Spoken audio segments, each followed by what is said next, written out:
pairwise dice, then attend to this heaven slice of an angel. Rap this game, though dice and woes alike. Love the pride, look at her vibes. What's the meaning of life? One subject paradise, Christian Liz, most dyslexic. Often bears appear, quick, running fear to fear.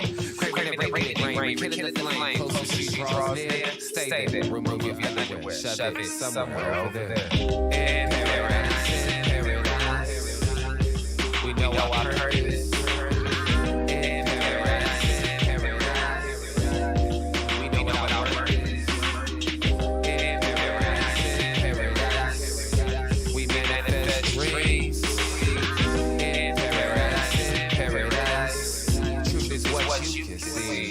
Boom. Yes, it is. The truth is what you can see. Hello, everybody, and welcome to this Monday edition of the Unpopular Hour. Of course, I'm your host, Matt Clark. Hope everybody had a fantastic weekend, enjoying the NCAA and NBA basketball as well. So I hope your brackets were okay. My bracket is non-existent, as is a lot of people's. I do not have the national championship. I do not have anybody in the Final Four. So, yeah, mine is completely trashed, 100%. You know, it's one of those years that is just like that. And it was just absolutely brutal. But we'll talk about that here in a little while. Now, that being said, if you guys got any questions that you want to ask, you can go ahead and you can text 405-551-8300. That's 405-551-8300. If you'll do that, it'll pop up. Please put your name with it so we'll know who you are. If not, you can just text and we will answer your question online, and that's myself and my guy Drew Henthorne of HuskerDrewPicks.com. If you've got any questions about gambling and about betting and stuff, he is your man, along with my other guy, High Stick Harry, Ben Dillman. So we should have hopefully both of those guys on later today or today at some point. Drew will just pop on, and then High Stick Harry with his line change, as he calls it, since he's Mr. Hockey. When they change lineups, the guy just jumps on. And so anyway, that's what Ben High Stick Harry does. So, being said, I hope everybody enjoyed the Thunder win last night. The Thunder did take care of business against the Blazers last night, 118-112. Here are what I was doing on my show After the Storm, which is my other show that I do, my Thunder post-game analysis show. At the end, I always put the first half versus the second half. You can kind of see the adjustments the Thunder made from first half to second half, or they didn't make, however you want to look at it. So anyway, on my show After the Storm, this is what I do.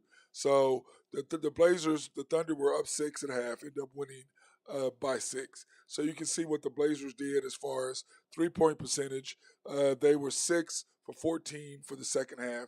The Thunder were 3 for 12 the second half on shooting threes. And then you can see where we both went down as far as everything else went, as far as shooting percentage for both teams. Our percentage went down, their percentage went down. So that's just kind of how that worked, which wasn't necessarily the best thing for Thunder. But when you look at it, it is what it is. But fortunately, we have the second best closer in the NBA with SGA, and then, of course, Josh Giddey, along with J-Dub, the three-headed monster that we currently have growing. Not as good as the first three-headed monster we had with KD, James Harden, Westbrook, but it's pretty good. And once again, you have to have a closer, and KD at that point, I don't know if people even know this, but for those 4 or 5 years leading this last year, KD led the league in game tying and winning shots for 4 straight years in the NBA. I don't know if people even know that he did that for the Thunder, which is another reason why they were really, really good, is because you had a guy who could make shots under pressure to win games. And so I think we still have that guy in SGA, even though his game needs to be developed a little bit better. But you see rebounds. We were up 5 at halftime. We were down 3 at halftime. End up winning by 5. Points in the paint, we were up 8 at halftime. That's my favorite deal. Pip, points in the paint. We were up 8 and ended up winning or being outdoing them by 14. Turnovers, 18 of 7. 18-11. They were 7 for 7. We both had 7 the second half, and then of course our bench scoring. That is not their score, by the way. They had 51, not 18. So that was a misprint by me on that. So when you look at that and you look at the team stats, this is what it came down to. And, I've been preaching about Jay Will playing more minutes, and he did last night. And I think he should be at 28, 29, 30 minutes every game. And you can see that he played well 3 for 8, even though he was 0 for 3 from 3. With 6 rebounds and 2 assists and 7 points. And I think if you played him more consistently and you got him into more of a rhythm instead of not playing him as much in and out, it's hard to get a rhythm of knowing when you're going to play because this coach does not give them the ability to get in a rhythm because of his lineup changes. And then, of course, J-Dub doing what J-Dub does. And it was a really, really fun deal watching him and Shaden Sharp, the draft pick for the Portland Trailblazers, those two going at it big time. It was great seeing that.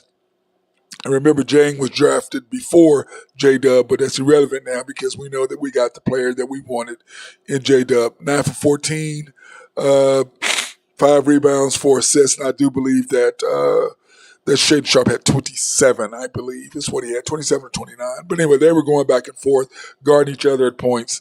Really enjoyed watching that. And then SGA, 9 for 18, for 31 points. What a shock, he got another game where he had 30. And just doing what he does. But a thing that I watch for SJ is his amount of turnovers because, if he can keep it down to 2, 3 max, he's really good. But when he starts getting in the 4 and 5 range, that really hurts us with him and Josh both getting there. Josh also 35 minutes, 7 for 12, 3 for 5, 17. Can't believe the coach actually played our best players last night instead of playing other guys. It's just amazing to me that he doesn't get it. Your starting 5 should be all in the 30. Well, your 2 weakest players are Dort and Jay Will. Let's face it, out of that 5. And Dort, of course, 2 for 14, 0 for 6, kept shooting. I'm just going, dude, what the hell are you doing? You can't be shooting. He took 2 shots on 3 possessions. Two out of 3 possessions, he took shots, came up with 0 in both of those possessions. We can't have him do that. The coaches need to understand and explain to him. Dort, you are a defensive stopper. Your job is to guard the best player on the other end. And Dort has been doing that. And now what he's found out is it's hard to defend and score, which is what made Kobe and Michael so great, as they could score and turn around and defend, which has been always been my knock on LeBron, is that he's one way, he is not both ways, which is one of my knocks on him being the greatest of all time. Jeremiah Robinson-Earl coming back playing pretty good. He played good against the Lakers in our loss, but he did play well last night, 13 minutes with 5 points. Jang is just Jang. He's just a young guy, European guy, doesn't understand the game yet. He's soft. He's only 18, 19 years old. His body not developed. He's just, maybe we'll get there. We'll see. Trey Mann played pretty good. Not great, but played good last night. Had one huge play, he and Isaiah Joe together. The Thunder were losing 81-85. And let me see how much time was left when that exchange happened. A little over 3 minutes. 3 minutes and 17, 18 seconds. And Shaden Sharp had a dunk. They come down in a turnover against us, 2-on-1 fast break. Isaiah Joe takes the charge. And they threw an alley-oop to Sharp, and he grabbed it, dunked it. The crowd goes crazy, but of course the officials waved it off because of the charge. Then we come back down. We take a shot, miss. Trey Mann fights for the rebound. The referees give us the ball. Had Chauncey Billups challenged it, I do believe that the ball would have been turned over to Portland, but he did not challenge the call.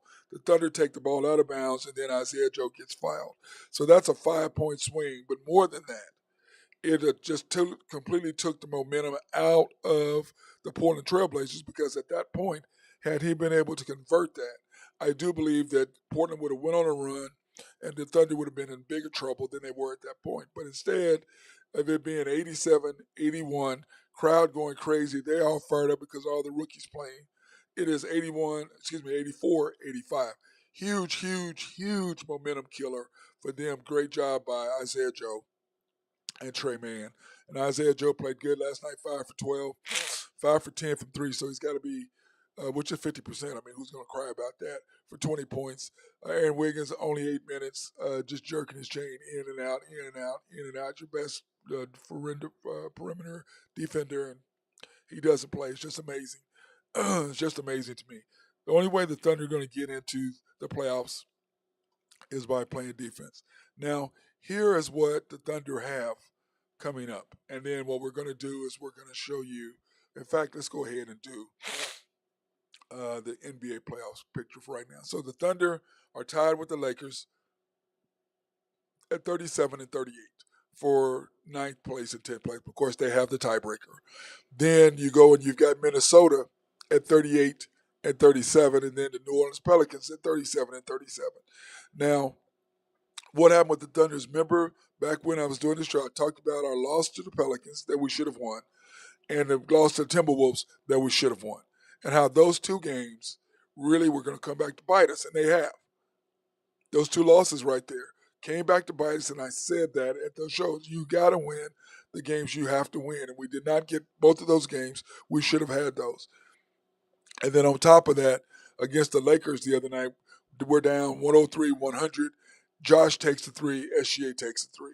Two different possessions. We come down, instead of attacking them like we should have, like both of those normally do playing downhill, they both shot threes, and neither one of them are very good three-point shooters, but they picked that point at the end of the game, a little bit tired to take those shots, and then the Lakers come down, make a three. Then the Thunder attack the basket. Well, damn, you guys, if you guys both attack the baskets, we get two, possibly an and one. That's 4 points. It's 104, 103. Different ball game, goes back and puts pressure on them. But anyway, regardless of that, the way it stands now, the Thunder have to go to LA to beat the Lakers in a game. Then, which would, by the way, LeBron is back. Then the Thunder would have to win the loser of the Minnesota New Orleans Pelicans game at their home spot. So that's what the Thunder are facing. Now, what does that mean exactly? So I believe there's 7, 8 games left. Okay, we're going to go now. We're going to look at the Thunder schedule. So the Thunder have what we have 2, 3, 4, 5, 6, 7 games left. Okay. Now this is what. Remember we talked about this before. My phases with the Thunder were simple. Phase one or step one was winning 2 of the 3 games we had. We had 2 at home, 1 on the road, and we did that.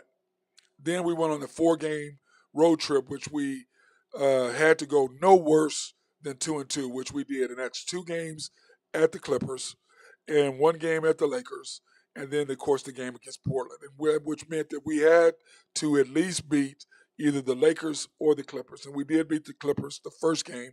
Should have beaten them the second game, but because of coaching and his decisions, we lost that game. Lakers game, poor decisions by Josh Giddey and SGA down the stretch at the end of the game, which I just talked about. Really, I think could have probably cost us that game as well. But anyway, we end up winning the first game of the road trip and the last game of the road trip. So now the important schedule part 3 is this. You've got the Hornets tomorrow, and you've got the Pistons on Wednesday. Those are 2 must-wins. You cannot lose those games to those 2 bottom feeders in the East. You can't do it because right now the Hornets are 14th and the Pistons are 15th. So they're both at the bottom of their divisions in the Eastern Conference. So you've got to win both of those. And remember, the Hornets are just coming off back-to-back wins at Dallas, which still to this day, I'm just like, I still don't know how they did that. But they came off and pulled off back-to-back wins against the Mavericks, which is just, but of course, they're into a free-for-all right now. But that gives them a little momentum coming into the games against us. So we've got to handle our business, which means you've got to figure it out on who to play in the lineups. And of course, he's not going to do that because he's going to play whoever he always plays. It's what he does. And so whether we win this game or not, we shall see. It's just very frustrating to me because this is a chance for Oklahoma City really to tie down where we could be. So that being said, this week, the Thunder need to go 2-1 minimum. But to really help us, we need to go 3-0. So we need to be in both our home games and then go to Indiana and beat Indiana. And the Pacers are currently in 11th place themselves and really out of the playoff race. They're not gonna. It's gonna be hard for them to make up the ground. So you've got to win these next 3 games. You have to go 3-0, minimum 2-1. But you need to go 3-0. So then we'll talk about what that sets. So in the next 3 games, remember where we were as far as the standings are concerned. So right now, as far as the standings are concerned, we are 10th place, tied with the Lakers. The Pelicans are 37 and 37. The Timberwolves are 38 and 37. So now, what do the Thunder need to do in order to move up? We'll go back to the bracket, so that will help you see what I'm saying. Okay, you can see where the bracket is. Now, how do the Thunder get up? Because the Thunder want to be in 7th place. If you're in 7th place, which was where we were before we went on the road trip, uh, if you win that, or after that first game against Clippers, sorry. If you win and you're in 7th place, that means you play a game at home, and you only have to win 1 game, and you're the 7th seed going against the Memphis Grizzlies. If you lose, then you play the winner of the 9 and 10 game at home again. So you have 2 chances to win 1 game to get into the playoffs. Okay? Now, if you currently where we're standing, you have to win this game and then win another game in order to get there, to get into the 8th seed against Denver. And we do not want to see that. So let's see, how do we move up 1 place, and that's the Lakers. So we'll see who the Lakers have coming on board. I was hoping my guy Drew Henthorn would be on by now, so because this Lakers are, both of our teams, but he's just a fanatical about it at this point. Lakers have a huge game against the Bulls. Now remember, LeBron is playing, and they lost to the Bulls at home, LeBron's first game back. So now they have to go to Chicago on Wednesday, but that gives LeBron all that rest to continue to get his foot rehabbed. Wednesday nights they play at the Bulls, which is a game they probably should win. I would assume they would win because when you look at the standings for East, the Bulls are sitting there at 10th place at the bottom, so they're kind of fighting for them and the Raptors right now for that 9th and 10th spot, but they are currently in the playoffs right now on that bubble for their side, as you can see right there on the board here. So we have the Lakers is who we have right here. We have the Lakers, and the Lakers have, where is it at? Okay.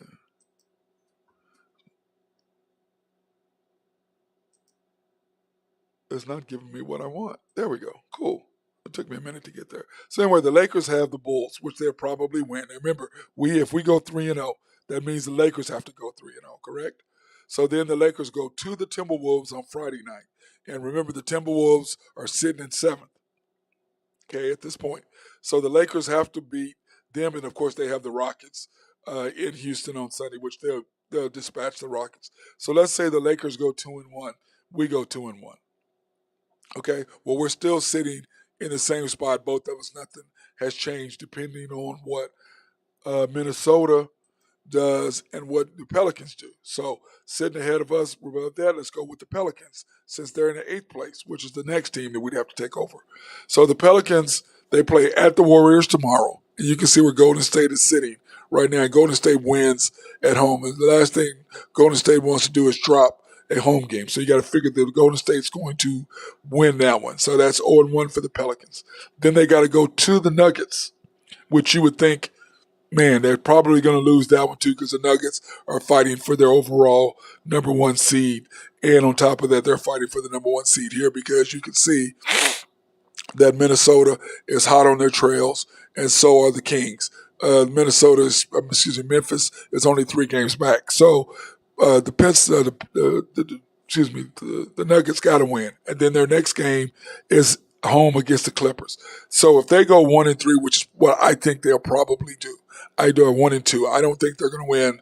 Go 3-0. They may go 2-1, but the probability they will probably go 1-2, if not 0-3, simply because of the teams they're fighting against. The Clippers are right there chasing Phoenix, so they want to be able to move up. The Nuggets are fighting overall, and then the Warriors are there on the Warriors' heel. So these are must-win games for all of those teams. So that means that what we'll probably do is that if they do that, then we move up to 9. The Lakers doing what they do. If they match us, they move into 8. Now, when you look at Minnesota and you look at what they're doing, the Timberwolves sitting at 7, they have to play the Kings tonight. And the Kings, you can see the Kings are fighting for their lives right now. They're chasing they're chasing Memphis. So they've got to win. And the Timberwolves got to win. So that's 0-1 for them. Then they got to go to the Suns on Wednesday. And I still think KD's still out. I don't think he's going to play in that. So that's a toss up, 1-1. Let's say 1-1 there. Then they have the Lakers at home.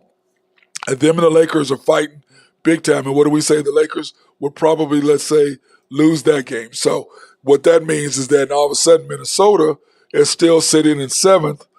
The Lakers are in 8th, and we're in 9th.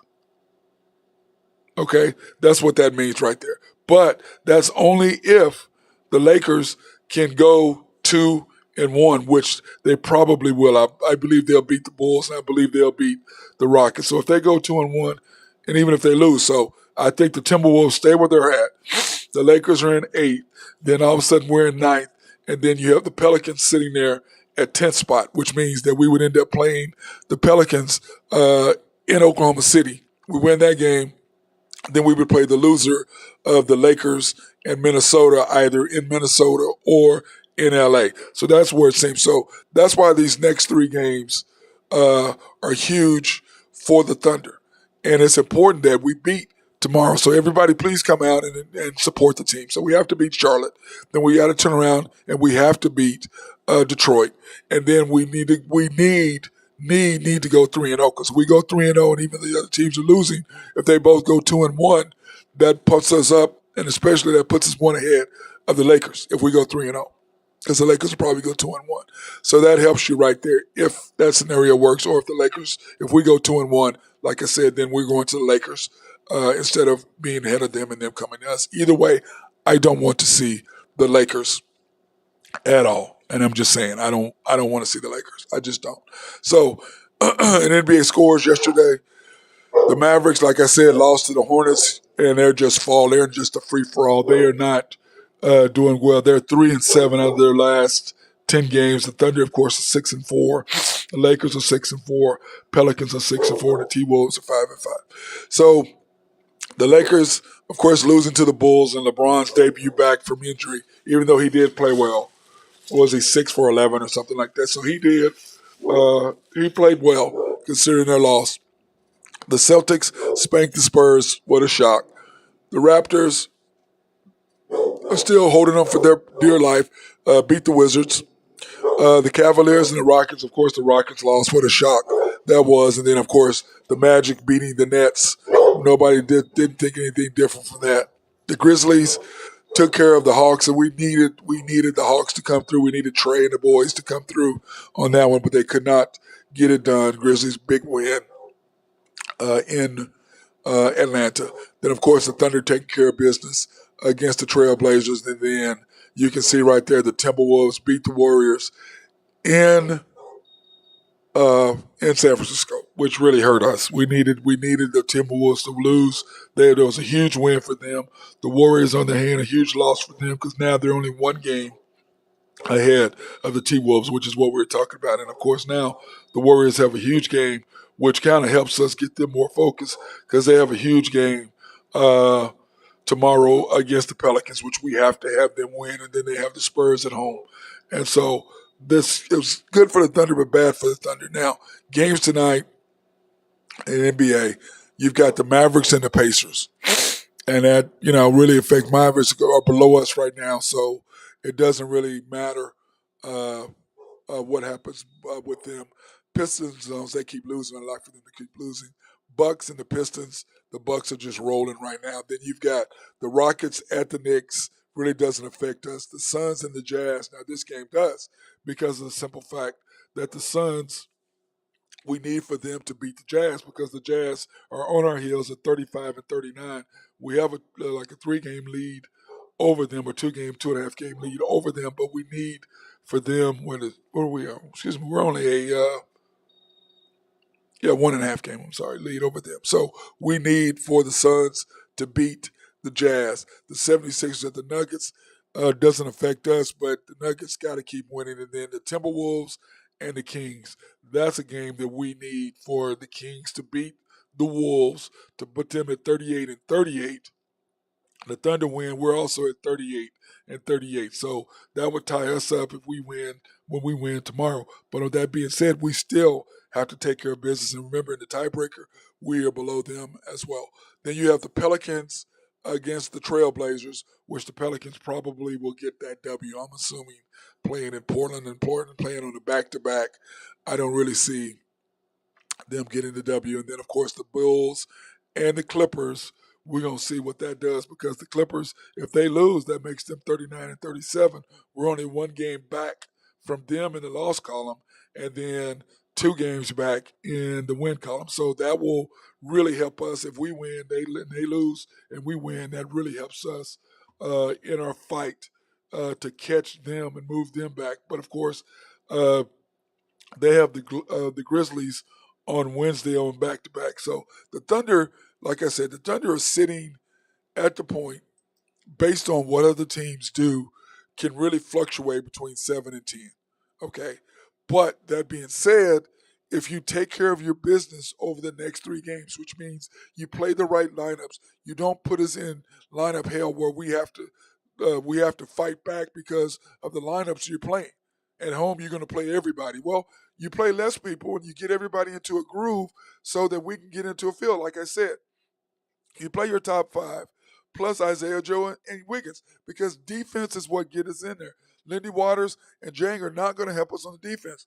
Jeremiah Robinson Earl, possibly. Sarge, he's not going to really help us. Sar can, depending on if we have a big man in there. You got to have him in there simply because of that. But that being said, you've got to play your 7. And then you add in a Sarge or Jeremiah Robinson Earl for Jay Will. Okay? Or Jang in there for him, depending on that. But you can't play Lindy Waters in front of Josh like you did with the Clippers when he sat for the whole second quarter and you played Lindy Waters the whole second quarter and your second best player is on the bench. And then he commits a stupid foul, which ties the score, which gives them momentum. Now, I still don't understand that move. Then you got to stop taking SGA out at the end of the quarters, like you've been doing. All year long, SGA played the end of the first quarter, end of the second quarter, end of the third quarter, end of the fourth quarter. Now all of a sudden, you're taking him out. The Clippers game, it's 76-78. We're down 2 with 2 minutes and 40 seconds to go in the third quarter, and you take him out. And they go on a 14-4 run, and you try to put him back in 45 seconds later. I don't understand the deal with you taking him out for 1 minute. Well, it doesn't help. You done broke up his rhythm now. If he's tired, call timeout. I'd rather you lose a timeout than take him out and then let the other team get rolling, which is what happened last night. What are you doing? Just leave him in the damn game. If he's tired, give him a timeout. But you don't take him out with 2 minutes to go. Cost us the Clippers. They got on a run, it was over. Almost cost us last night. I don't understand his coaching philosophy. I don't understand his decisions. How do you go all year long with a certain way that you're doing? You're winning, and now all of a sudden, when the playoffs are the most crucial time, when you've got to win games, you change up and you don't play the players you should be playing. I don't understand that. And under no circumstance can you tell me that Lindy Waters is better than Josh Giddey, J Dub, J Dub, Dort, SGA, or Isaiah Joe. Under no circumstance. Now, you're trying to give me the argument that he's a better shooter or scorer of the basketball than Wiggins. I'm going to get you he's a shooter. He's a better shooter. Wiggins is out of his deal because now he's pressing, trying to score. And when he does that, he can't do that. So now I'm going to give you that one. But you're playing him in front of Josh. You're taking minutes away from your starters to play a two-way in G League player. This is the playoffs. These next 7 games will determine everything. And instead, you're going to go back to do what you do. You're going to play what the hell you're playing. And like I've said many times, Is it management telling you that to win without making it lose without making it look like we're trying to lose? B, you've already got the strap. You've already set up coming back next year, so you can do whatever the hell you want. And so you don't know what you're doing, but it doesn't matter. Or three, you're over your skis. And I can for sure tell you you're over your skis. I can for sure tell you that because of what you're doing. When you go in and you're trying to win, you have a certain group of players you're playing. It's either the top five or top six, but you're playing under pressure when the game's on the line. Now, instead of playing 7, maybe 8, you're 9, 10, 11, 12 deep. Now, for losing teams, that's understandable. But like for us, no. We're trying to win. You've got to win tomorrow, which means you've got to cut your lineup down to 8 or 9 players max. On Thursday, Wednesday, same thing. You got to win. You got a day break in between, and you got to do the same thing against the Pacers. Then you have the Suns at home on Sunday. You have no choice. Well, you shouldn't, but of course, your decision is going to be I'm going to play 11 guys. I'm going to play whatever. I'm going to stick everybody out there. I'm going to continue to take SGA out at the end of the quarters, by the way, who, if you guys don't know, is the second best closer in the NBA behind De'Aaron Fox. So, anyway, makes a lot of sense. Don't understand this guy at all. Don't understand it. But anyway, that's the breakdown of where everything is at. We're going to take a quick break and thank our sponsors, Collaborative Logic, on keeping us up and running. Love those guys over there. If you have any needs for any computers or any software, those are the guys that you need to talk to. SRB, if you have any needs for engineering, surveying, or planning, my guy Mark Long over there is the hookup.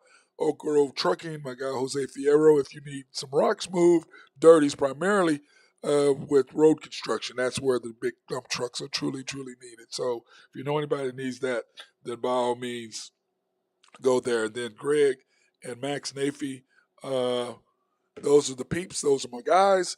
And then last but not least, YNB, family owned and operated since 1912. They are the bank that makes things happen. They're an equal housing lender, a member of the FDIC. You can pre-qualify online at www.ynbok.com. That's www.ynbok.com. Or you can go in and see the guys over at the main bank, Joe Horn or Nathan Taylor, Carson Wright. You can go see them at the main bank because they love that, and that's at 401 Elm. Or you can go to my guy, Big Eddie at YNB Peoples, which is on 23rd between Rockwell and MacArthur. Or you can go to YNB East, which is at the Yukon Parkway, which is just east of the main bank, right there on 66 and the Yukon Parkway.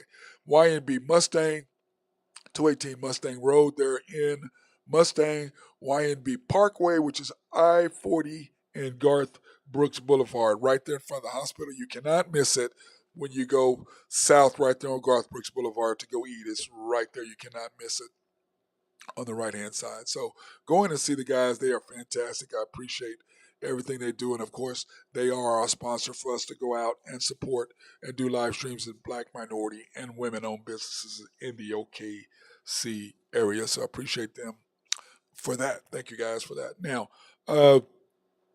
remember, I forgot to tell you, if you guys want to check us out, you can look at our After the Storm show that I was telling you about earlier. You can search After the Storm on YouTube dash OKC Thunder. So it's After the Storm, OKC Thunder. It'll pop up. So subscribe, like, hit the notification button. Same thing for the Unpopular Hour. Hit the Unpopular Hour. Search the Unpopular Hour with Matt Clark, and it will pop up. Subscribe, like, hit notification button. If you can't do that, then please go to the MC Sports Network, and you can pull that up that way if you need to. www.mcsportsnetwork.com. You can look that up and be able to go and watch all of our shows if you would like to do that. It's totally up to you how you'd want to do it. Now, remember, you also, if you have any questions or if you have a comment about what I'm saying or you have a different opinion, hey, by all means, go ahead and text 405-551-8300. That's 405-551-8300. You can text us for ask any questions or inquire if you have a comment or you don't like what I'm talking about or whatever. Please, by all means, do that. Or If you have any questions about gambling and that sort of thing, you can contact us. And my guy, Drew Hinthorn of HuskerDrewPicks.com will be more than happy to talk to you. And as well as my guy, High Stick Harry, Ben Dillman, who just popped on Line Change. I'll beat you to it, bro. What's going on, brother? Line change. How we doing? Or you can come on and you can send questions about hockey, and Ben would be more than happy to give you the updates on that. So that's 405-551-8300. What's up, Ben? How you doing, brother? Oh, doing well, man. Just getting some stuff done around the house today. Nothing too much. Following this Lamar Jackson stuff and a little bit of other things. Yep. We're getting ready to just go online and talk about. We were getting ready to talk about the NFL and talk about what Lamar is doing. And most of you don't know Lamar Jackson today. As a matter of fact, Ben, right when Harbaugh was going on the podium, sent out a tweet Yep. saying that he wanted to trade. And of course, Yeah, I saw his reaction. yeah, he's like rolled his eye, like whatever, man. That's the problem when you're but that makes him look bad to other NFL teams too, because of the way he's acting. Yep. No, I mean, he said that he told them on the 2nd of March that he wanted to be traded. He requested a trade, so it's kind of crazy that it's stuck under the rug for what was it, 25 days? Yep. So it's kind of crazy that like honestly never got I guess maybe he got upset that it wasn't out there to the public yet. So he's like, well, I guess I'm just gonna have to tell everybody myself. It didn't need to be out to the public. The other teams already knew that. Yeah, if he had an agent though, all this would be different. Yep, I think. But you know what? He chose to have it with his mom. Then he chose. Now he's got a third party that he's hired. That the NFL sent deal out to the team saying you can't talk to the guy. Yeah, because you have to be signed by the That's PA correct. or whatever. So he can't. So he can't do that now. He's publicly trying it this way. That's why Harbaugh rolled his eyes. That's why he's like, oh, that's man. why he did that. Like, whatever, man. Here we go. Yeah, and then I looked at possible landing. Here are my possible landing spots. You can tell me if you want to add some or change. I'm thinking the Colts. Now, to me, I think all of these teams aren't going to do anything until after the draft. Okay, I don't think so either. Yeah, there's no reason to. Right, they're going to go ahead and draft. Then they might come in because then you can give them the 2024 and 2025 draft picks for Lamar after that. Which who knows what that would be? And let's face it, with Lamar at the helm, the Colts are not going to be drafting fourth. The Patriots aren't going to be drafting where there are none of these teams. I have the Colts, the Patriots, the Falcons, the Commanders, the Titans, and the Jets. Those are my teams that I have as possible landing spots for Lamar. I like all those pretty much. I mean, they pretty much all fit the narrative. You'd say, I mean, the only other one that I could maybe like randomly see, like I don't know, maybe Green Bay them doing like a first rounder and Aaron Rodgers for Lamar. I don't know. You'd have to like give up a little extra. I'm just kind of spitballing here, but I mean, I think the Colts are a good one because they're not scared to pay. They're not scared to pay quarterbacks that we've seen. They spent like what was 180 million over the last like 3 years or something like that on quarterback. It's still paying for them. They ain't even on the roster. Yeah, they'll continue to as well. Yeah, so I like and the Patriots. I mean, I don't know if they would jump into that. I know Lamar and Bill have a good relationship from what I've seen, just in like random things. I mean, I like the Jets as well because if they don't land Aaron, maybe they're landing Lamar. Could all just be a bait and switch situation. I'm not sure there. Titans, they need something. And the Falcons, they've been looking all over the place since Matt Ryan in the Super Bowl, pretty much. Yeah, and then the Commanders, of course, with Eric Bieniemy and him would be a nice matchup. And I like that too. I mean, the Commanders need just something. I mean, they still got scary Clary McLaurin over there. He's a great weapon there, so I like that. The Patriots, I mean, they don't have too much, but I mean, if I was going off weapon wise, I mean, the Commanders and the Jets are clearly the two I would say in the front runner for that. Yeah, well, the Jets, the whole thing with them, if they don't get Aaron, then I could see them, doing that. But Aaron's already said he's playing. Green Bay is like, what are you doing? Green Bay is holding this up because they want too much. They want too many draft picks. Their coach is out talking today about it too. Yeah, and what did he say? Oh, he was just saying that they're working on it, and like the Jets word all that stuff. They're working on it, and they're trying to get something settled, and they just can't get figured out yet. So they're still working on it. Clearly, Green Bay. I think it's Green Bay holding up. I think it is. I think the Packers are like wanting more for him, but the whole point is the Jets are finally at some point are going to go. I just think after the draft, everybody will make the decisions they're going to make. But I think the Jets. Or on draft night, I could see Aaron getting traded on draft night as well. I Yeah. could see it being like the night of because you're gonna have to make decisions with these picks, like because even if it's after the first round, in between the first and second round or something like that, like the Jets could get rid of because they have I believe the 13th pick. You can get a nice little piece for that. So if you can get out of the first round and maybe trade a second of this year and the first of the next year, then maybe you have a constituent pick or something like that. I Would mean, you give Aaron I like Rodgers what a they've first done. round? Would you give Aaron Rodgers? I wouldn't give him a first round pick if it's me. Oh yeah, if you're the Jets, Yeah, if you're the Jets, I'm not giving you a first round pick for Aaron Rodgers. I'm just not doing it. yep. I think that's what they're gonna. I think that's probably the holdup, and especially in the top, half of the first round. I really don't think that'll ever happen. Yeah, I'm not doing that. I'm just not. Yep. But at the same time, I look at the Titans. You got everything set up over there, and you've got Yep. and the Patriots. The defense they're barely losing games, and they don't have a quarterback, and they had a defensive coordinator trying to call offensive plays, which I still don't know what the hell Bill Belichick was doing there. But they still were in Yeah. games; they weren't getting blown out. But the Falcons have weapons, and they've used to that, and they're in Atlanta, and I think they would bring huge deals in. But I don't know. Does Arthur Blank really care? He owns Home Depot. Does he really care?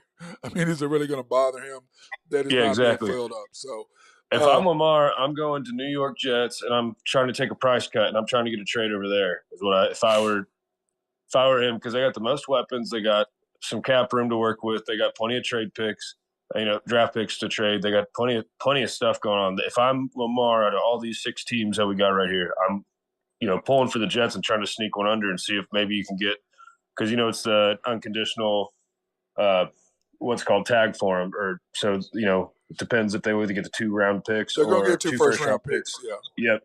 But And then they also have to match whatever salary.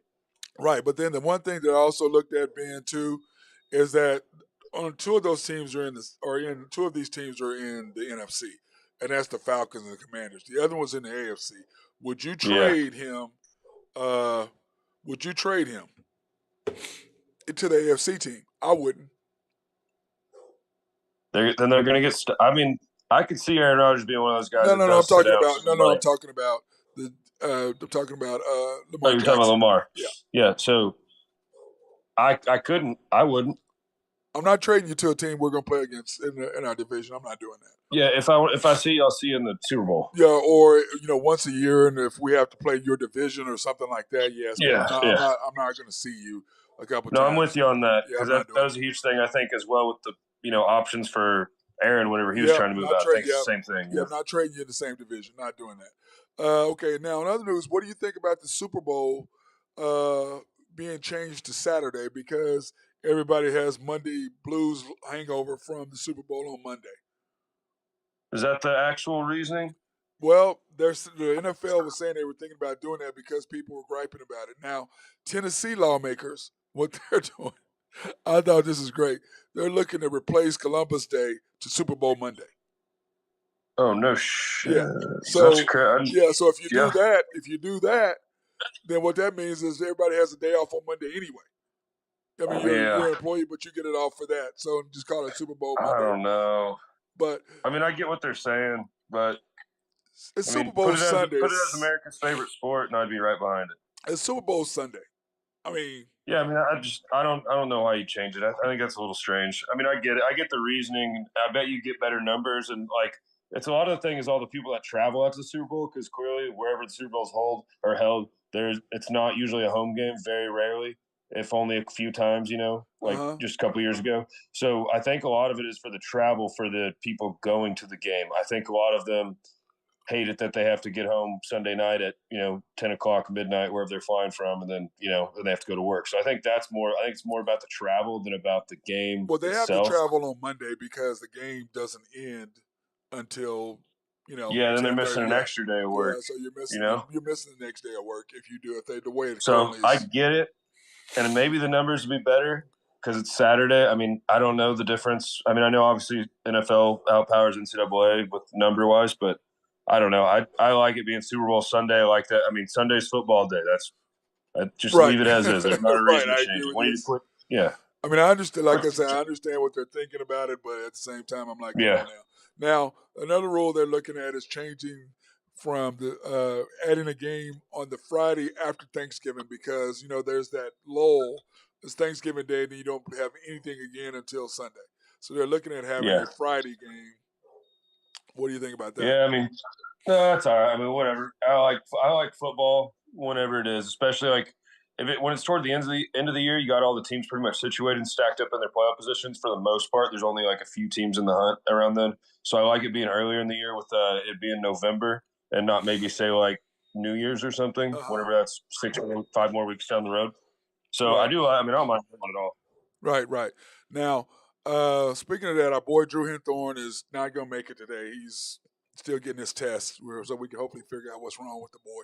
Sounds good. You got the Let's get it figured Clippers. out. Yeah, you got the Clippers -4 tonight. Huge game for the Clippers. Huge game for the Clippers because for really them and they're playing the Bulls tonight at home, but they've got to get this win because of the simple fact that the Bulls, on the other hand, just beat the Lakers with LeBron. Yeah, By the way, so that was I interesting. didn't understand. Yeah, I saw him not start or whatever, but I mean, he still played 30 minutes, so I don't understand what the whole point of not starting him was. You might as well start him at that point. If you're going to still play 30 minutes on his knees, I mean, Well, on his I feet. think what they were doing was they had been playing good with the rotational lineup they had. Yeah, no, I get So that it's too. kind of But like yeah, when Josh. but It's kind of like still, when Ja came back, he did not start for Memphis. Now he started yeah. last night, but he did not start Well, his when he was came his was back. a little different situation. His is an injury related, so Right. that's why I was confused. I was like, "What? Why you're already putting 30 minutes on his legs first game? Go for it, I guess." But no, yeah, they still lost, so that's why I was like, "Oh, what Yeah, a waste." I agree. Yeah, but I just laugh. So anyway, you have the Jazz +7 tonight, and what I said, we need the Jazz to lose tonight to give us one because we're only 1.5 game in front of them. So they play the Suns tonight at home. So we need the Jazz to lose. But anyway, they have the Suns are -7, so the Jazz are +7. He's saying take the Jazz tonight. Yeah, no KD, right? Still no KD.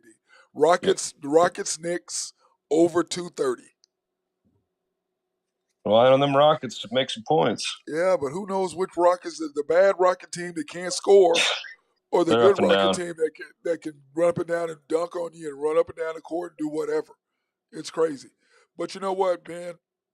Drew and I were talking the other day that since the Mavericks beat the Lakers, okay, since remember Mhm. that last second shot that Drew is Yeah, still yeah. griping about, since they did that, Ben, this is the thing.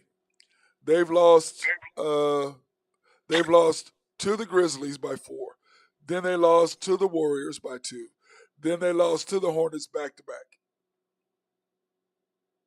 Since then. Isn't that crazy? Yeah, and then and that's with Lucas Tech last night too, right? Yep. Well, That got, I Luka. mean, I knew it got taken back, but Yeah. That's what his Tech. Yeah. And he's frustrated, and I get that. But well, dude, yeah, they are struggling mightily now. I didn't see that coming with them. Yeah. Now in NCAA, have you been watching it at all? I really haven't, but have you? I mean, I watched the games that are on. I mean, I watched the Creighton game, San Diego State. I didn't really agree with I mean, the foul's a foul. I'm not there. I can only tell by off of the camera footage, so I can't really have a say in that. I did want Creighton to pull that one out.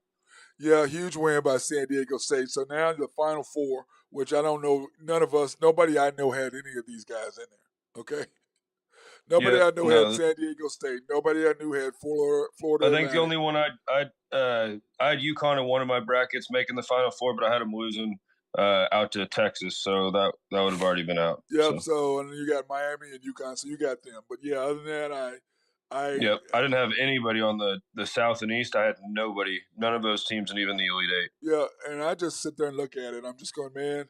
And what's sad is nobody's watching it, really. I mean, it's kind of one of those deals where people don't care. But, I saw something today, and what it said, Ben, it was talking about this, and he said the difference is now you have 24 and 25-year-old guys playing against 18-year-old guys. Yeah, With the COVID year. yeah, it's a little strange. So you got guys who would have already been out of college a year or 2 years ago, still in college. There's going to be a big, what they call it, vacuum in there for talent over the next couple of years. Yeah, remember now, there's only one more year for the COVID thing. Yeah, but when that goes up, it's going to free up a ton of spots in college basketball. Yeah, so, and the freshman class coming in is not that great. But still at the same time, when you look at it, you're like, man, it doesn't I'm just looking at the bracket, man, and I'm going, who really cares? I haven't really watched it this year. I really hasn't. Yeah, I mean, if I'm putting my money on one of the teams left, I'm going with UConn. UConn, agreed. I think they just look too dominant going into it. But I mean, I didn't have any of these teams making it. I mean, it's good when some of these small schools make it. Like the San Diego States and all that stuff. I mean, it's great when they make it far, and it's good that the U's in there with Miami and UConn. Like that's two good schools, but it's not really our district. Maybe if there was a Texas in there or Houston, maybe like our area would probably be a little more excited about it. Yeah, it's just But I frustrating. think and we didn't have OU or OSU, didn't have nobody like that, so it's kind of just a little bit different. Yeah, it's very frustrating to me. And with the COVID year, I mean, you'd think like here the next year or two, if you're an NBA team, some of these guys don't get drafted, you take them in on a tryout at least or something, because there's going to be extra bodies, because that's a whole extra year of eligibility. Yeah, but an extra body doesn't mean they can play. Yeah, that's exactly. I mean, if you find a glue guy, I mean, even a good guy that can get in there and make a few plays here and there. I feel like you maybe just have a few extra tryouts with that extra COVID year, because some of these guys that might have been good, are getting beat out by 5-year seniors, 6-year seniors at this point. Yeah, well, you're going to have those guys that could come in and do that no matter what. That's for sure. Yeah. I mean, no matter how you look at it, you're still going to have those guys come in, and you're still going to have some of that. What guys are going to be trying out. So we know that we are going to have some of that simply because there's no way that you're not going to. By the way, France and Ireland are playing, and France just scored 1-0 with Ireland at 49-minute mark of the first half. So, but I don't think that. What's that one on? It's on FS1. FS1. Gotcha. Yeah, it's the European qualifiers. European Championship qualifier. So that's on Ireland. I'm sitting there watching it in Ireland. I mean, the France just scored. It's just, dude, you cannot let the horrible pass by Ireland, dude. You can't just do a casual cross the deal in the middle of the field. Oh, I just saw it. Yeah, you can't do that. Anyway, beautiful shot there too, bar down. Yep, no doubt. Now, in NHL, brother. Tell you what, I was sitting there. It's going to be some. What is he saying? And scores last tight night. Races, some tight playoff now races. Tomorrow we're going to have you do your power rankings. I know they're not going to change much, and then we're also going to break down your bracket for what. Sounds good. For what as of yesterday or after tonight, because there's some. Yep, I'll send it over to you. I'll send it over to you. Go ahead. Yeah, tomorrow. Yeah, so I'll send them over to you. Okay, yeah, then because the Avalanche beat the Yotes in a shootout 4-3 last night. Yeah, this had a lot of ramifications for your Stars there, Matty. Yeah, it did. This one, they dropped down to third place after the Avs went up to second here. But Avs are cruising 9-2-0 in their last 11, so you better look out. They barely took. I mean, the Yotes almost took them down. And just that team will not go away. No, they will not. That was about it on that one. They will not. Then, of course, your Bruins 4-3 over the Canes. Another victory for them in shootout. Yep. They tied their franchise record for most wins in a season, so that's good for them. Pasta he got his 50 and 51st goal. He was the first Bruin to do that in I think it was about 27 years, I believe. But good win for the Bees here. Yeah, it was. The Leafs over the Predators 3-2. Yeah, they're just a little too strong for those Preds. The Preds, like I said, we're selling earlier in the year. The Leafs are going to make a long run in this playoffs, I believe. So it was just a little too much for them, but they almost had them. Yep. The Canucks beat the Blackhawks 4-2. Yeah, this was the who cares. Both these teams are out. So, but, I mean, good win for the Canucks. Yes, and then Drew's used to be Blues. His new Kings beat his old Blues 7-6. I know, yeah. So he won either way there last night, but it was point night for both teams with there being 13 goals. But the Kings are 10-0-2 in their last 12. So I mean they're really looking very strong going to this playoffs, and they were up 5-1 after the first period. The Kings were, so it was 5-1, and the Blues came back all the way. So that was good for the Blues and good for the Kings. Edged them out, but you don't like that going to the playoffs. You got to hold that lead real strong. Yeah, if you do that, that's a 2-0 lead or 3-0 lead that can evaporate really quick. Yeah, you got to step on their throats and make sure they can't get anywhere. And you got to make sure you just take it home. Yep, and then of course today's actions, you got the Canadiens and the Sabres. Yeah, unless the Sabres win out the next 10 games, they're out. So this is kind of the who cares game of the night for me. Yep, Panthers, Senators. Yep, a big game for the Panthers. For the Panthers, if they want a shot to still sneak in the playoffs here, they're only about 3 points back right now, so they can still make it in. And the Senators, they're kind of like the Yotes; they don't go away. So this will be a tough game, but the Panthers should win this one. Then we have the Devils and the Islanders. Yeah, both these two teams are still jockeying for positions right now. The Devils can still make a run at the Panthers for the first in their division, and the Islanders can still bump up, stay above the Pens and everything. So this one's going to be a tough game. I expect both starters and net here tonight. This should be a great game. Then you have the Kraken and the Wild. Yeah, let's see. The Wild, they'll be first if they keep this win here over the Avs. The Stars don't play tonight. They do have an extra game in hand, which is good. But I do expect the Wild to take care of business because it is in Minnesota, and that barn gets absolutely crazy. Yeah, it does. It does. And then you have the Oilers and the Yotes. Yeah, the Yotes on a back-to-back here. So the Oilers, McDavid, Draisaitl. I expect McDavid to have some points tonight, at least one or two. He's trying to push for that 150 mark. He's only 11 behind right now with 9 games left. So he's going to try and push for that. So I imagine he's going to have a hell of a night here. Yep. Then the Avalanche versus the Unmighty Ducks. Yep, and the Avs this is their back-to-back too as well. I mean, the Ducks really stink, so it's a good pull for the Avs having a back-to-back against the Coyotes and the Ducks. Two of the worst, bottom half of the teams in the league. But I would imagine that the Ducks lay down here, so the Avs should take care of business. But it should be a good one. The Avs need to win. It should be good. I don't know. It's going to be a great night for hockey, especially coming out of these last 10 games, just like it is in basketball, coming down to the wire here. Yep. The conferences on both sports are so close. There's one game difference. 2 points difference in mine, just little small things. So it's getting exciting, to be honest. Yeah, it really is. I sit there and look at the games. I'm going, man, especially in the NBA with 7 games left. Thunder, they've got to. I mean, I don't know if you've watched the games this weekend, but they've got to. Tighten down their rotations and what they're doing, because if they continue to do that, then it's going to be. The Thunder are going to be in trouble. It's going to be hard. But we're right there. Let's make a push-off run. Let's not go for just a little bit lower draft pick or whatever the hell he's trying to do. Let's go for it. Come on. Yeah, because when you have the schedule, man, if we go 3-0, the best the Lakers and the teams that are sitting above us can do is 2-1, and we get a win, we get a victory over all of them. You know what I'm trying to say? Then we tie up with the Pelicans. Yeah, well, then we're right there.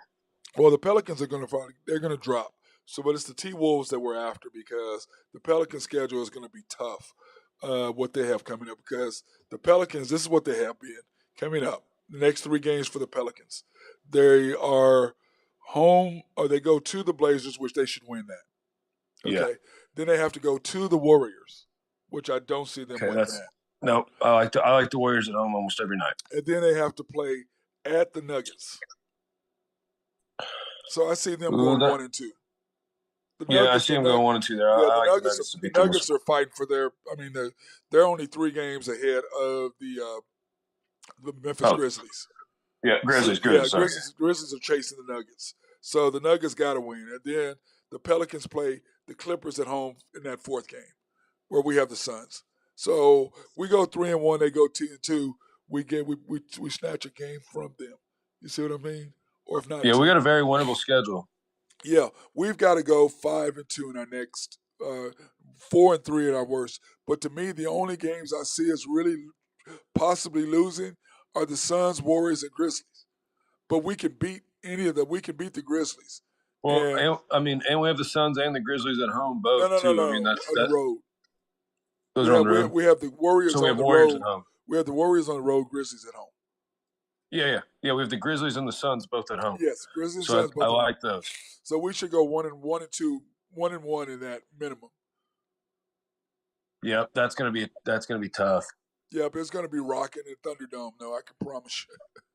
If the Warriors are locked into a spot in the standings as well, by then they might not play everybody. Well, the problem is the Warriors are only being 2 games ahead of us. Oh, yeah, it's still so tight, yes. 37, 38, 39. They're actually, they're 1.5 games ahead of us. So they've got to fight. The Suns are 2.5 games ahead of us. They've got to fight. Okay, so the Grizzlies are way above us. I mean, the Grizzlies, the chances of us Yeah, catching them are not there. But the Warriors and the Suns and us are right there together. So And then these are I got a question too. yeah. So when NBA goes into overtime, like how hockey they give a point, No, do you like doesn't it matter. better off of wins or do you like it off of points? Wins. Wins, Win, yeah. you Because win, I you mean, still lose. it's a overtime win. So like, A I mean, I win get is what a you're win. saying. So like, you still get points for the win. But I was saying, like, just for the person that they did battle all the way through that whole thing, do they get a half? That's why hockey does it, I think. But I just didn't know how you thought about it with No, basketball. in basketball is really simple. Basketball is Win or lose. win or lose. You win or Well, lose. yeah, I mean, you still win or lose in hockey, but you just get like a little Yeah, bit but of a you bump. It's guys kind are of like but you it's kind of guys are like based on soccer. points. You guys are based on Yeah, points. We're based on wins yeah, and yeah, losses. yeah, yeah. So if it was based on points, then yes. If you go in overtime, if you lose, you at least get a point. Yeah. You see what I mean? If you win, Yeah. you get it. If you lose in overtime, you still get a point. If you lose, you don't get any. But if you No, lose in definitely. Yeah, overtime, you at that's least what I get was. Yeah. a point. Yeah, if you win by points. But the NBA is strictly wins and losses. Yeah, that's neat too, because I mean it'll come down to a lot of tiebreakers at the end of the season too, which will be neat. Yeah, well, the NBA All these teams are tiebreakers is so tight. the tiebreakers in the NBA is who beat who. Yeah, And that's what I was saying is that when we lost to the Timberwolves and we lost to the Pelicans early in the year, I was like, those are huge losses. those are Those are those two big games games you were talking about the yeah, first that we should have 20 won. games of the Yeah, year. that we should have won. Yeah, it was the first 20 games of the Yeah, year. we lost both of those. So those are two games are going to come back to haunt you. You had to win those two games. Yep, And I it remember cost that. us, and I talked about that. And now look at it. We're sitting right there together, and those Yep, losses hurt us. I mean, it is what it is, and got to it's take just care of business when you I can. just Yep, I it's, just look at the it's that games that we lost that we should have that beaten. massive rotation you Yep. keep talking about. I'm telling And you. it's coaching. It's like, Yeah, dude, you're still to me this day, Ben. I'm confused. In the Clippers game, you play Lindy Waters for the last 6 minutes, and you keep Josh getting on the bench. And if I don't know if you, yeah, I if saw they, that. I was I saw confused. Josh, I was able to watch some of that. and Josh I is looking on. He's looking like, what? Why am I sitting over here? Why is he in the game? And you could just see him the look on his face. And then of course he commits that stupid foul. And he of course commits that stupid foul at the end. Dumb. I was like, what the hell are you doing? And then he pulls SJA out at 76-78, 2 minutes and 40 seconds to go in yeah, the third quarter, and you pull do him that. out. Why are you taking You him can't do out? that. I don't care if he's in foul trouble or what. You can't do it. Doesn't matter. Even Closing. it doesn't like. What are you doing? Yeah, he's the second best closer behind De'Aaron Fox in the NBA, and you take him out. And all year long, Easily one of the top 15 players in the world. You're taking off the court. yep. And what's so bad is, I look at it all year long. He's played the end of every quarter. Now, when the playoff push is here, we're trying to win games. You're taking him out, It's got to be management, dude. It's That's almost the only like thing that makes sense to me because there's no way that you would do like any I person would do don't that. know. Somebody was talking about it last night. They were saying that they think that he's making where the Thunder are trying to lose without giving the appearance of losing to get a better draft pick because it's the last year they see them. Yeah, but it's too late. You're Like it's too late for that. Like that should have been like a major case, 30 games ago. Not whenever you're in the middle of the pack now. We can't gain that many draft picks at this point. no, you're only gaining go three for or four picks. Is all you're doing. That's what I'm saying. I I don't think it's a strong draft year in my it's not opinion. that strong of a pick, but they've got their eye on somebody they want high. They think will be gone. That's to me. And I told somebody I just don't. After the players went into Sam Presti's office and said we don't want to lose, we're not going to try to lose. We want to win. Okay. Now the coach is making. And I said if you don't think the players are noticing who's playing, if you think they don't notice You can that, see it. Yeah, you can see it in their you can faces. see what they're. You can see it. You can see it in their body. Yeah. Their body figures, the way they're just standing, like everything. And what he doesn't understand, or what they don't understand, is they're losing respect for the coach because of what he's doing. They want to win, and if they understand you're playing like, why are you playing those guys? And he's telling you to buy in every day, and it's like, okay. And it's like, look, I You know what I mean? every day. It's like he's telling you to buy into a system. It's like, okay, you want me to buy into your system, but you won't even. Yeah, but it's like this, man. You know somebody's better than you are in basketball. Hockey's probably the same way. When you're, 100%. Somebody's better than you. You know when you play. And I said, there's no way in hell you can tell me that Lindy Waters is better than Isaiah Joe, Josh Giddey, SGA, Lou Dort, J Dub, and J Dub. There's no way you can tell me he's better than the top 6 players. You know where you stack up. There's no way. But yet you're playing him starter or high minutes, and this guy hadn't played more than 6, 7 minutes in a game all year. Now you're playing him 15, 18, 19 minutes when it's crunch time. You're playing him in crunch time. And it's like especially just for like the fans and stuff too that have been making a conscious effort to come out and support and stuff and trying to like will them into it. It's like just kind of the problem is, Ben, they don't see it because unless you really watch now. Now I will say this: more and more people are starting to wonder because I'm getting random people come up to me like, "Man, why is he playing these guys so much when they're what's the deal? These guys ain't playing. All of a sudden they're playing all the time." I said, "I don't know." They go, "Are we trying to win without making it look like we're trying to lose?" I said, "I don't know, man." At first, I was tacking it up to minutes, then I was like, okay, like we do have a playoff time here, and then it started just to become a little more obvious. It's becoming obvious. It's to me, you played SGA in the Clippers game, and then you take him out. Like my deal says, why are you taking him out all of a sudden in the last 2 minutes of a game? Why are you substituting him out? All year long, he's your best closer. He's your best player. And at the end of quarters, you're taking him out. Look at his stat lines. Look at his stat lines closing. Yeah, I don't understand it. I'm like, please explain to me, okay, if he's tired, take a timeout. Because you're only sitting for 4. Like last night, he pulled him out for 45 seconds and put him back in. The Clippers game, he pulled him out after a minute. He pulled him back in. Well, hell, they're on a 14-4 run, man. And it's different too. I mean, if he pulls them out and he's standing right there talking to him, they're talking the whole time. They're going over gameplay, whatever. That's a different story. And then send him back in, but he just went and sat down. He went and sat down. I was just and then you put him right back in when they start scoring. Yeah, then he just called his number again. It's like because they start scoring. Okay, get back in the game. They're scoring on us. Well, leave him in the game. Dude, he is not the guy. Like I said, he is a G League coach, and what G League coaches do, they build players up to get them ready for the NBA. That's what a G League coach does.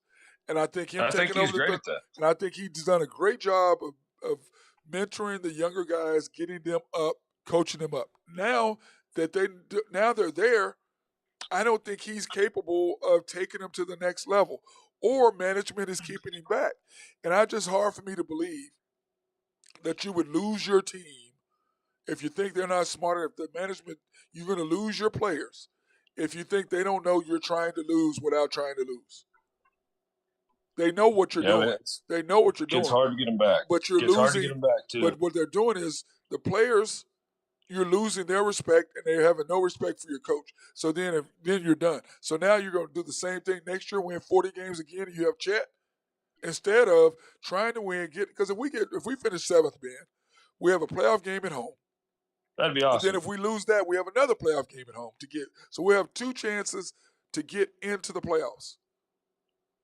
If you're 9th or 10th, you've got to win 2 games to get in. Yeah. Yeah, so I think that'd be massive too. And a home playoff game would be great. Would be great. And then, what's going on, fellas? Hey, what's up, brother? What's up? What's up, Drew? Just listening to you boys. Yep. You better hope they don't play the Lakers in the 10 spot. Well, that's where they're at, bro. That'll be rough. That's where they're at right now. That'll be 2 L's. That's where we're at right now. We're playing at Lakers. Well, you lose that game, you're done. You're not. The Lakers are 9th under 10th. You play at LA, you're done. But that's just if LeBron sees the LeBron James of foot doctors. Well, that guy. He played the other night. He played the other night, Drew. Yeah, that guy. They got 30 beat by the minutes. Bulls. I was so confused. He saw the LeBron James of foot doctors. That's what he calls him. That's what he calls him. He's not gonna say his name. Well, the problem with you, Drew Brewer, the next 3 games, y'all have the Bulls. So does that mean he's the 3rd greatest? Does that mean he's the 5th greatest foot doctor there is? Probably. But you got the Bulls at home. You got to go to the Bulls Wednesday. Then you have the Timberwolves at the Timberwolves on Friday, and then the Rockets in the Rockets. So the Lakers should go 2-1 minimum in the next. They need to win 2 out of 3 of that. They need 2-1 there. AD will play well Wednesday night in Chicago. Yep. And I don't think LeBron's even going to play. Well, yeah, I don't know what he's playing. I don't know if they're sitting him, but they got to because they're going to sit him because the big game they got to really worry about is the Timberwolves on Friday. So it Yeah. makes sense to Yeah. sit him against the Bulls and play him against the Timberwolves. I saw an article today saying that he was planning on playing the final 3 games. So Well, the final, who knows? Who knows? He's such a drama queen. I'm so tired of his act. Yeah. Just sit out. I'd just rather him sit out. Hey, Drew, well, your final 3 games are at the Clippers, the Suns Yep. at home, and the Jazz at Yep. home. Those are your last 3 games. Yeah, I mean, all 3 playoff teams were close to it. Yep. The only one that's not is the Jazz, and they're right there behind you. Yep.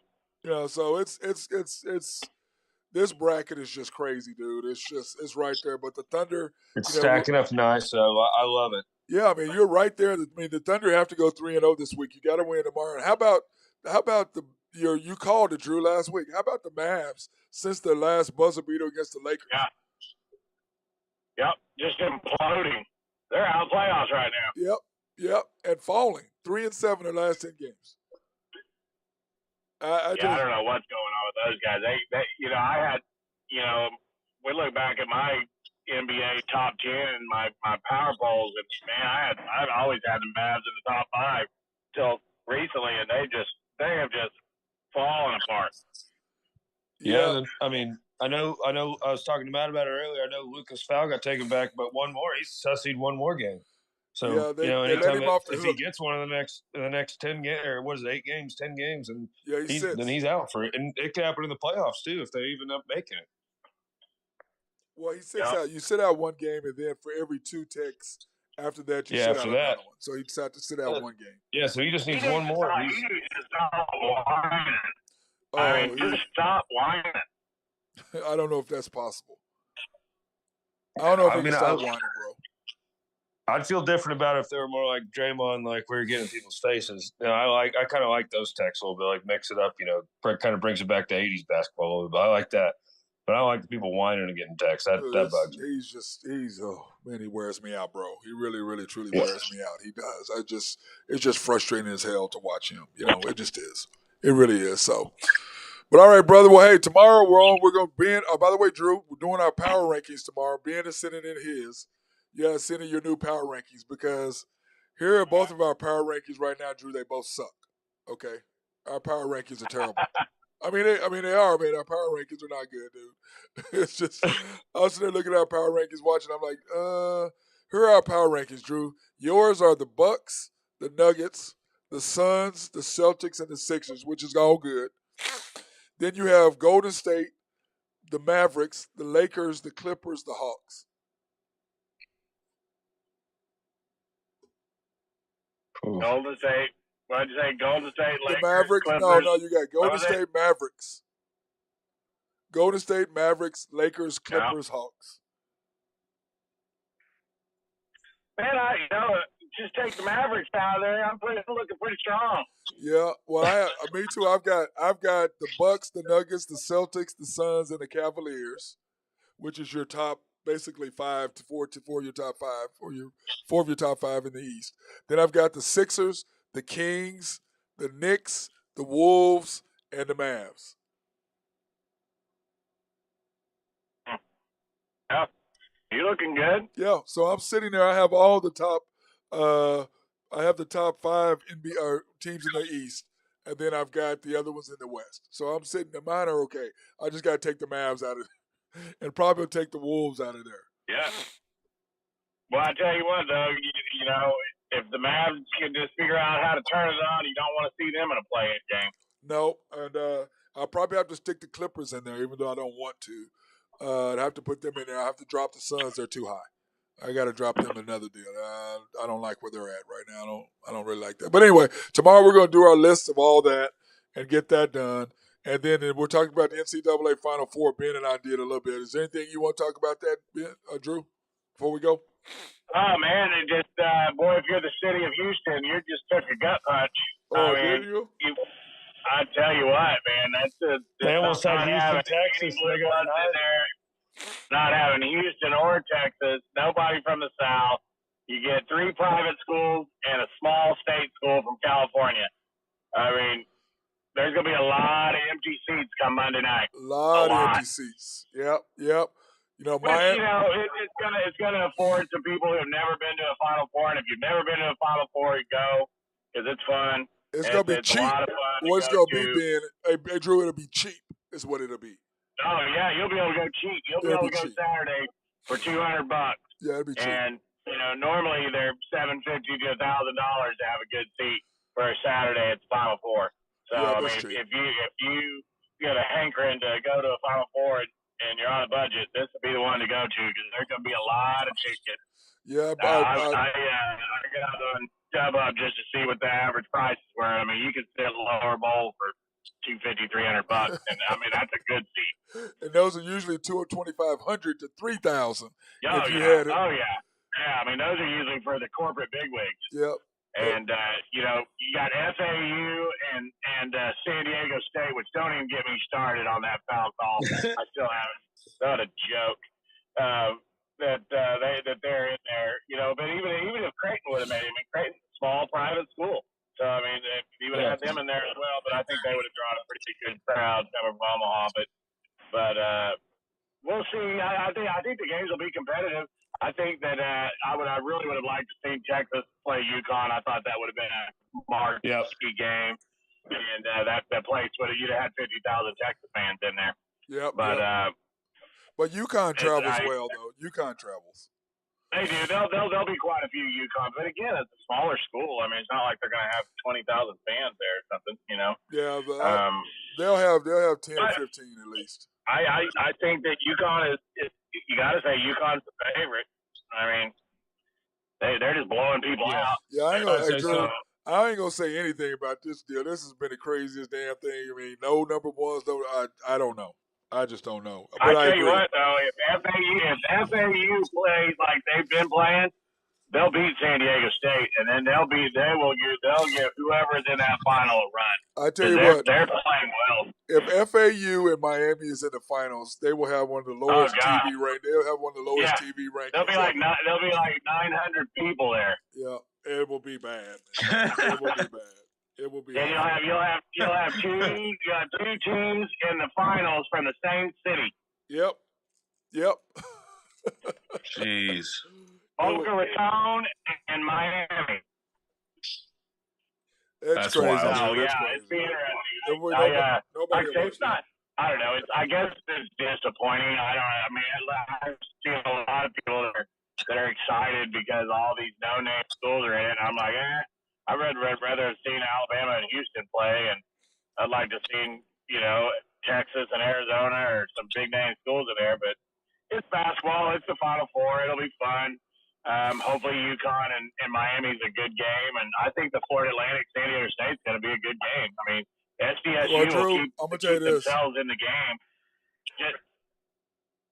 Well, you know what? I don't care because I ain't watching none of it, so it don't matter to me who plays. I'll be doing anything other than watch. You're not. I'm gonna go over in both games and hope for points. You're not watching any of it, Matt? Nope. Are you just boycotting it? I don't care. Listen, dude. I've watched maybe 3 games this whole tournament. I mean, you've been an angry Smurf about it all tournament. I know I did. I'm still pissed. Down outlook on March Madness. I'm over it. I mean, you told me you would rather watch soccer. So I mean, come on. Hey, Drew, that's just this year, okay? That's just this year. That's not overall. No, but like I said, I've watched a lot of it. I'm exact opposite of you. I pretty much watched every game. I mean, I've watched a lot. Yeah, but Drew, there's a difference. There's a difference. You and Ben are spending money. I'm not. Mm-hmm. Okay, y'all are gambling. I am spending money too. That's in my head again. Yeah. I was on a roll, and then Saturday I got crap kicked out of me, and then that continued into Sunday. And I think the only thing I won yesterday was the over in that the late game. Yeah, so, the late one. That foul call cost me in the Creighton game. I don't know how you officiate that game the whole way and let San Diego State just push Creighton around and then call a touch foul to end the game. Yep, agreed. Agreed. Yeah. Well, all right, I would have understood it if San Diego State was down 1. I think I would have understood the call better. because it's you're down one, but in a tie game, you got overtime to prove it. Let the teams prove it on the floor. Man, that's just you got to feel for the Creighton fans out there. That was a rough way to go out on a touch foul like that. Yeah, it was. Yeah, it was brutal. But you know what? It's we've all been there when it comes to sports and stuff like that. Oh, It just yeah. happens. So it's brutal. It's brutal. Well, all right, fellas. Well, hey, I got to run. I got to get to the gym to train these little kids. But tomorrow we shall be on, and then of course the Thunder play tomorrow night, so we'll be on to watch that tomorrow. In the Charlotte Hornets. Hopefully they won't bring some of that mojo they had against the Mavs here to Oklahoma City. So we'll see. All right, guys. Hey, holler at y'all both. HuskerDudePicks.com. Go Big Red. My guy Drew Henthorne and my guy High Stick Harry, Ben Dillman. Appreciate both of the fellas Yes, sir, on boys. today. Cheers. You guys have a good one. Good All right, chatting. All right, good chatting. Thank you, guys. Talk to you tomorrow. Everybody else out there, go ahead.